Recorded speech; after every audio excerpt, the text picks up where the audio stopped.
এই যে দেখতেছেন বন্যায় আমাদের ক্ষতি হয়ে যাচ্ছে, বিচন ভোজন সম্পূর্ণ নষ্ট। অথচ ভর্তুকি দেওয়ার কথা শুনতেছি, ভর্তুকি যাচ্ছে না। দিচ্ছে কোথায়? যে যেই বন্যা হয়নি, যে তাদের বন্ধু তাদেরকে যাদের দিচ্ছে, আমাদের কোনো প্রকারে আমাদের ভর্তুকি আসতেছে না। আমাদের এতদিন ক্ষয়ক্ষতি হয়ে গেছে, দেখতেছে না মেম্বার চেয়ারম্যান। আমাদের কি ঘুরতে পাবো না? পাবো নাকি? না ফেল বলে দেন, না ফেল বলে দেন, আমরা যাবো না, খাবো না। আপনারা দেন ভোট নিতে আসেন না, আমরা যা আছে তাই করে খাবো। আপনারা কী জন্য অন্য অন্য জায়গায় ভর্তুকি শুনতেছি কি ভালো ভালো লোক পাচ্ছে, আর এই এলাকা ডুবে যাচ্ছে, ভর্তুকি পাচ্ছে না?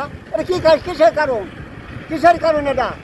আপনারা আসেন, দেখেন, তর্কান্ত করেন, আমাদের ক্ষতি হচ্ছে কি হয়নি আপনারা দেখে যান। আমাদের বিচার না করলে আমরা কীভাবে আমরা ধান লাগাবো? এবং আমরা কিছুতেই ভর্তুকি পাচ্ছি না। কিসের কারণ ভর্তুকি পাচ্ছি না? শুনতেছি যে অন্য অন্য জায়গা জেলা মানে ক্ষয়ক্ষতি হয়নি, তাদের কাছে যা শুনতেছি আমরা ভর্তুকি পাচ্ছি। ভাই, আমরা পাচ্ছি, ধানের বীজ পাচ্ছি, আমরা সার পাচ্ছি, হসপিটাল, কেউ বলতেছে আমরা টাকাও পাচ্ছি, অথচ আমরা কিচ্ছু পাচ্ছি না।